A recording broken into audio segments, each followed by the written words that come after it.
Praise the Lord. आप सबको जय मसीह की। मैं परमेश्वर का धन्यवाद देता हूं आज के सुंदर समय के लिए जो परमेश्वर ने हम सबको दिया है।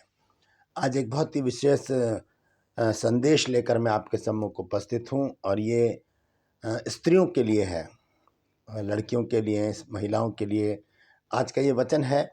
और मैं चाहता हूं कि सभी स्त्रियां इस वचन को देखें, सुने और इसे शेयर भी करें ताकि जो दुविधा, जो मन में शंकाएं हैं वो स्त्रियों के मन से निकले। और ये हर एक के लिए जानना ज़रूरी भी है, पुरुषों के लिए भी जानना ज़रूरी है और स्त्रियों के लिए भी जानना ज़रूरी है कि मासिक धर्म के दौरान, पीरियड के दौरान महिलाएं, स्त्रियां बाइबल पढ़ सकती हैं या नहीं पढ़ सकती। तो आज इस विषय पर मैं बातचीत करूंगा। वचन से मैं आपको कुछ बातें खोलकर बताऊंगा ताकि सही बात आप तक पहुंचे, ना मिलावट हो ना कोई झूठ हो। सारी बातें वचन से और आप तक पहुंचे, आप उसे ग्रहण करें, समझें, बात समझ में आ जाए तभी उस पर आप अमल करें और तभी उसको शेयर करें, अन्यथा नहीं।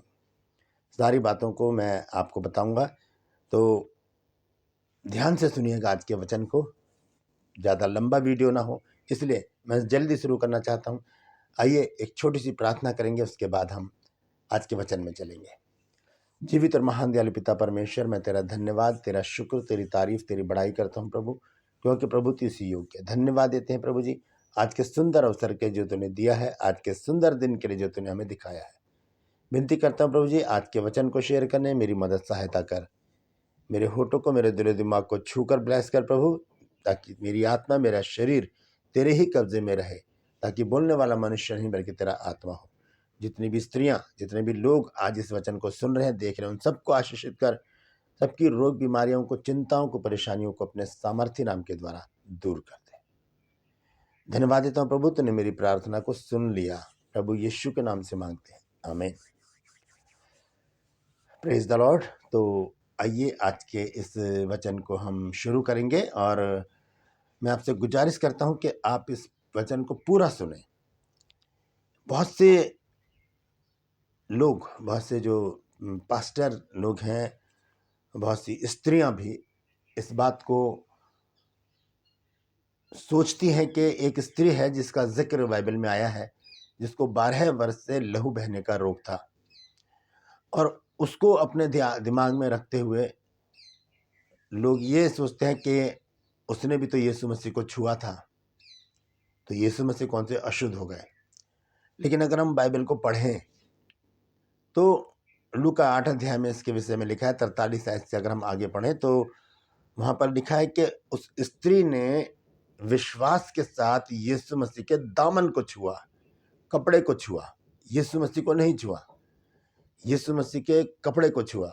और जब कपड़ा उसने छुआ तो यीशु मसीह के अंदर से सामर्थ निकली और वो शुद्ध हो गई, जबकि वो 12 वर्ष से उसको लहू बहने का रोग था और वो अपनी सारी जीविका डॉक्टरों में लगा चुकी थी। सारी कमाई उसकी चली गई थी, कहीं से उसको कोई इलाज का कोई ठिकाना नहीं था उसके पास कि कहीं पर जाए और वहाँ पर इलाज करवाए। सारे डॉक्टरों को देख चुकी थी, वैद्य हकीम सब को वो ट्राई कर चुकी थी, लेकिन कोई भी उसका इलाज नहीं कर रहा था। उसने सुना कि यीशु मसीह है जो इलाज करते हैं, यानी कि जो चंगाई देते हैं। वो यीशु मसीह के पास गई और भीड़ में से भीड़ के अंदर घुस गई और उसने जाकर यीशु मसीह के वस्त्र को छू लिया और वो उसी दौरान चंगी हो गई। ये किस्सा कुछ अलग है, क्योंकि यहाँ पर हम देखते हैं कि उसने यीशु मसीह को नहीं छुआ बल्कि यीशु मसीह के वस्त्र को छुआ। और बात सारी आती है व्यवस्था की। व्यवस्था में ऐसी स्त्रियों के विषय में लिखा है कि वो अशुद्ध रहें। लेवी व्यवस्था की 15 अध्याय को हम पढ़ेंगे और ये जो लेवी व्यवस्था है ये लेवियों के लिए परमेश्वर ने व्यवस्था दी थी। ये लेवियों की व्यवस्था है, इसलिए इसका नाम लेवी व्यवस्था पड़ा है। तो यहाँ पर हम देखते हैं 15 अध्याय में और उसके हम पढ़ेंगे 19 पद से क्या लिखा है।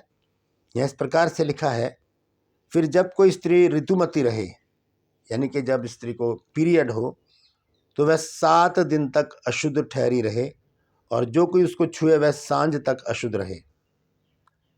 जो कोई इसको छू भी ले तो वो सांझ तक अशुद्ध रहे। और हम देखते हैं कि जो क्रिश्चियन से अदर जो कम्युनिटी हैं उसमें भी हम देखते हैं कि लोग जब स्त्री पीरियड से होती है तो लोग खाना भी नहीं बनवाते, उनसे किचन में जाना उनका मना हो जाता है और बहुत सारे उनके आडंबर हैं। लेकिन हम उधर नहीं जाएंगे, हम मात्र अपनी तरफ रहेंगे। हमें ये देखना है कि हमें क्या करना है, हमें क्या नहीं करना।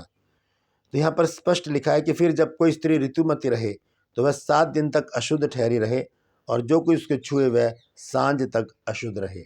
जो कोई उसको छुए वो सांझ तक अशुद्ध रहे। और आगे लिखा है, और जब तक वह अशुद्ध रहे तब तक जिस जिस वस्तु पर वह लेटे व जिस जिस वस्तु पर वो बैठे सब अशुद्ध ठहरे। सबको अशुद्ध ठहराया गया है। देखिए, व्यवस्था की बात है, और मैं व्यवस्था को और नए नियम को अलग नहीं कर रहा हूँ। यहाँ पर अच्छी तरह से समझने वाली बात है। ये व्यवस्था जो है, लय व्यवस्था, ये लेवियों के लिए दी गई थी, और यहाँ पर इस पूरे अध्याय में बहुत सारी बातें लिखी हैं। 25 आयत को अगर हम पढ़े, लिखा, फिर यदि किसी स्त्री ने के अपने मासिक धर्म के नियुक्त समय से अधिक दिन तक रुधिर बहता रहे, रुधिर मतलब लहू, वह उस नियुक्त समय से अधिक समय तक ऋतुमती रहे, तो जब तक वह ऐसी दशा में रहे तब तक वह अशुद्ध ठहरी रहे। तो अशुद्धता के विषय में बहुत ही सतर्कता से जानने की जरूरत है कि अशुद्धता तो सिर्फ क्या इसी से ही मनुष्य अशुद्ध होता है? क्या पुरुष अशुद्ध नहीं होते? क्या स्त्रियां ही अशुद्ध होती हैं? पुरुष के मन में जो गंदे विचार आते हैं, क्या वो उससे अशुद्ध नहीं होता? उसके जुबान से जो गालियां निकलती हैं, उसके जुबान से जो श्राप निकलते हैं, क्या वो उससे अशुद्ध नहीं होता? पुरुष भी तो अशुद्ध होता है। वो रोज गालियां देता है। एक गाली होती है जो उसको वो तकिया कलाम बना लेते हैं। हर बात में बस लेट हो जाए तब भी उस गाली को देंगे, और स्कूटर खराब हो जाए, स्कूटी खराब हो जाए, गाड़ी खराब हो जाए, उसको भी वो उस गाली से नवाजते हैं। तो क्या वो अशुद्ध नहीं होते? फिर भी वो बाइबल पढ़ते हैं, फिर भी वो वचन प्रचार करते हैं, लोगों को शराब देते हैं, क्रोध करते हैं। क्रोध भी तो एक अशुद्धता है, घमंड भी तो एक अशुद्धता है।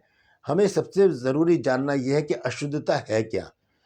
अशुद्धता वो चीज है जो हमारे शरीर को अशुद्ध करती है, ना कि आत्मा को।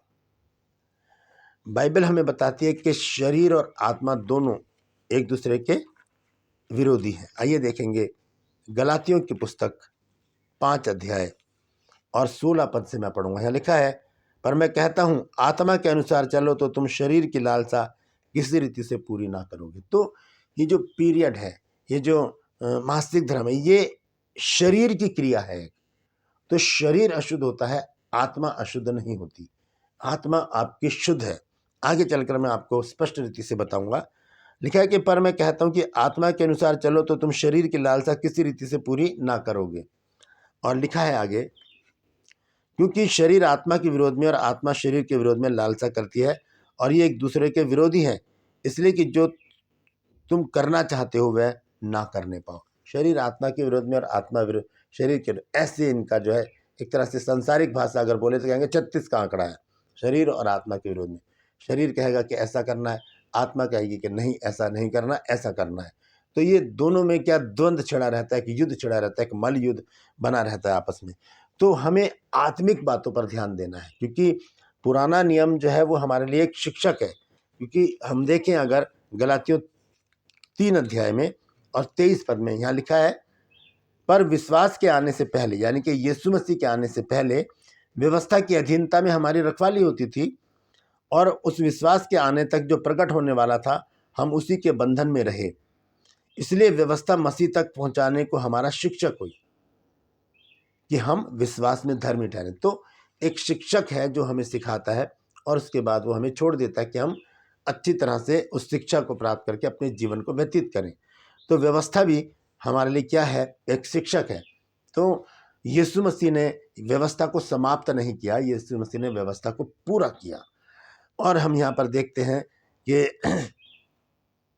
आगे लिखा है, परंतु जब विश्वास आ चुका तो हम अब शिक्षक के अधीन नहीं रहे, क्योंकि तुम सब उस विश्वास करने के द्वारा जो मसीह यीशु पर है परमेश्वर की संतान हो। और लिखा है आगे, और तुम में से जितनों ने मसीह में बपतिस्मा लिया उन्होंने मसीह को पहन लिया। तो जब मसीह को पहन लिया है तो क्या जब ये पीरियड आए या मासिक धर्म हो तो क्या वो उतार दिया जाए, बपतिस्मा अलग रख दें कुछ दिनों के लिए जब तक पीरियड हो? ऐसे कैसे हो सकता है? ये तो हो ही नहीं सकता। ये तो एक धार्मिक विधि है, इसको हमें करना ज़रूरी है। तो ऐसे परिस्थिति में एक वचन है जो मैं आपको बताना चाहता हूँ। मरकुस की पत्री है 7 अध्याय और उसका 20 और 21 पद। यहाँ पर इस प्रकार से लिखा, यीशु मसीह के शब्द हैं, क्या कहते हैं वो? फिर उसने उनसे कहा, जो मनुष्य में से निकलता है वही मनुष्य को अशुद्ध करता है, क्योंकि भीतर से अर्थात मनुष्य के मन से बुरी बुरी चिंता, व्यभिचार, चोरी, हत्या, परस्त्रीगमन, लोभ, दुष्टता, छल, लुचपन, कुदृष्टि, निंदा, अभिमान और मूर्खता निकलती है। ये सब बुरी बातें भीतर ही से निकलती हैं और मनुष्य को अशुद्ध करती हैं। ये बातें तो हैं, तो ये बातें क्या अशुद्ध नहीं करती मनुष्य को? यहाँ पर यीशु मसीह अगर बताना चाहते तो यहाँ पर लिख सकते थे कि ऋतुमती का नाम भी हो सकता था यहाँ पर, लेकिन ऐसा नहीं है।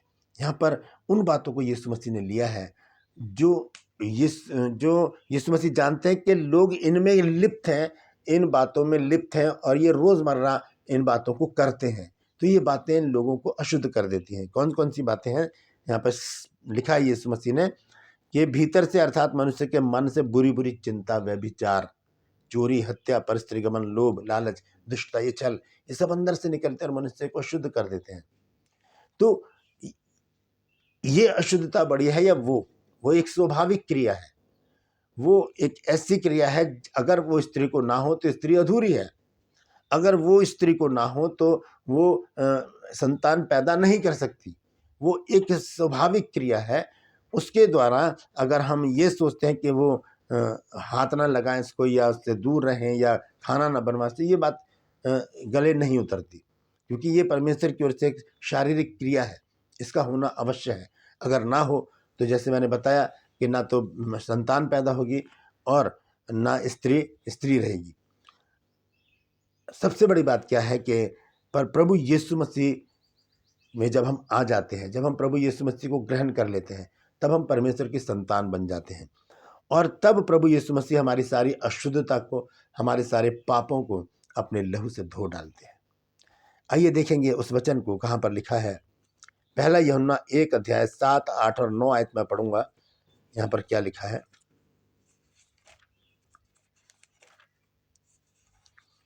यह लिखा है, पर यदि जैसा वह ज्योति में है वैसे ही हम भी ज्योति में चलें तो एक दूसरे से सहभागिता रखते हैं और उसके पुत्र यीशु का लहू हमें सब पापों से शुद्ध करता है। सब पापों से शुद्ध करता है। यहाँ पर अशुद्धता के बारे में नहीं लिखा, लेकिन पापों के बारे में लिखा है। और आगे लिखा है, यदि हम कहें कि हम में कुछ भी पाप नहीं तो हम अपने आप को धोखा देते हैं और हम में सत्य नहीं।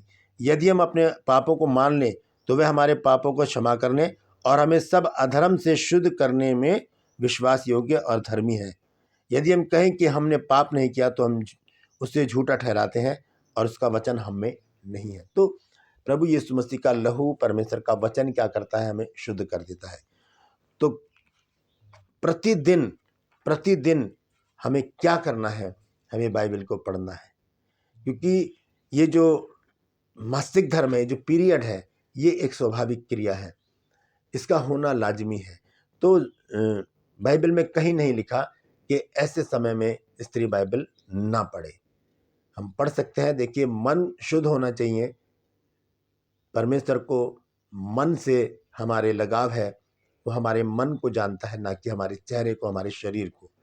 जब इज़राइल में राजा का चुनाव हो रहा था, तब परमेश्वर ने सैमुअल से कहा कि यिशै का एक पुत्र है जिसको मैंने राजा बनने के लिए चुना है, तू उसका अभिषेक कर।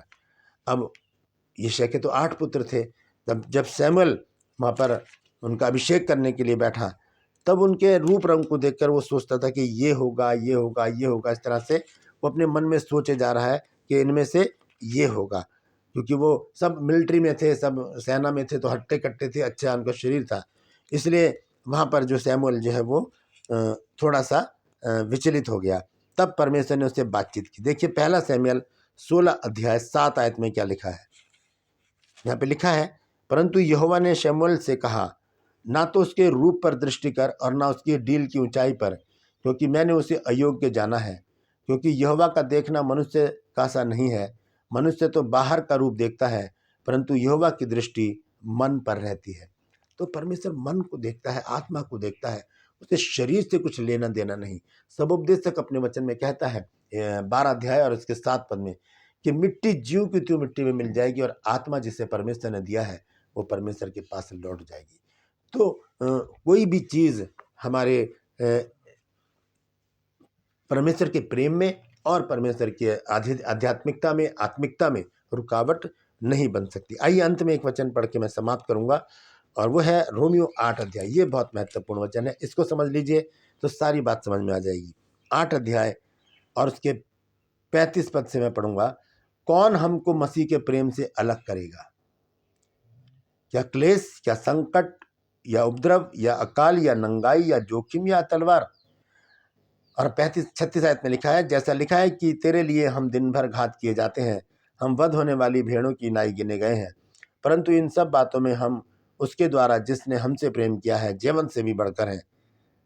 क्योंकि मैं निश्चय जानता हूं कि ना मृत्यु, ना जीवन, ना स्वर्गदूत, ना प्रधानताएं, ना वर्तमान, ना भविष्य, ना सामर्थ्य, ना ऊंचाई, ना गहराई और ना कोई और सृष्टि, ध्यान से सुनिए, ना कोई और सृष्टि हमें परमेश्वर के प्रेम से जो हमारे प्रभु यीशु मसीह में है अलग कर सकेगी।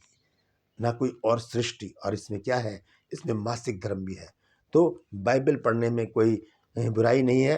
मन शुद्ध होना चाहिए, शरीर से परमेश्वर को कुछ लेना देना नहीं है। मन शुद्ध है तो आप बाइबल पढ़िए, प्रार्थना कीजिए, क्योंकि ये हमारा रोजमर्रा का भोजन है। अगर आप ये नहीं पढ़ेंगे तो शरीर और आत्मा दोनों कमजोर हो जाएंगे और आप आत्मिक उन्नति नहीं कर पाएंगे। हालेलुया। तो मैं समझता हूँ कि बात आपकी समझ में आ गई होगी। तो परमेश्वर इन वचनों के द्वारा आप सबको आशीष दे।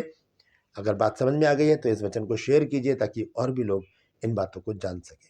मैं आपसे गुजारिश करता हूँ, यदि अभी तक आपने मेरे इस चैनल को सब्सक्राइब नहीं किया तो अभी सब्सक्राइब कर लीजिए, बेल आइकन को दबाइए ताकि नोटिफिकेशन आपके पास पहुँचे और नया वीडियो आपके पास बिना व्यवधान के पहुँच जाए। मेरा एक और चैनल है जिसका नाम है जीसस माई लाइफ। उसमें मैं बहुत जल्दी एक बाइबल क्विज शुरू करने वाला हूँ, बाइबल प्रतियोगिता। उसमें हिस्सा लेने के लिए आप उसे ज़रूर सब्सक्राइब कीजिए और बहुत अच्छा प्रोग्राम है वो, आप उसको समझ सकते हैं। आने वाले दिनों में मैं उस पर कुछ वीडियो और डालूंगा। अभी मैंने 2 वीडियो इसमें डाली हैं, आप ज़रूर उसको देखिए, क्लिक कीजिए, डिस्क्रिप्शन में उसका लिंक है, क्लिक कीजिए, उसे सब्सक्राइब कीजिए और उसके सदस्य बनकर आप इस प्रतियोगिता में शामिल हो सकते हैं, क्योंकि ये प्रतियोगिता केवल सब्सक्राइबर के लिए है। हालेलुया। तो आज के लिए बस इतना ही। फिर मिलूंगा आपसे एक नया संदेश लेकर। तब तक के लिए मुझे आज्ञा दीजिए। तब तक अपना ख्याल रखिए। Praise the Lord.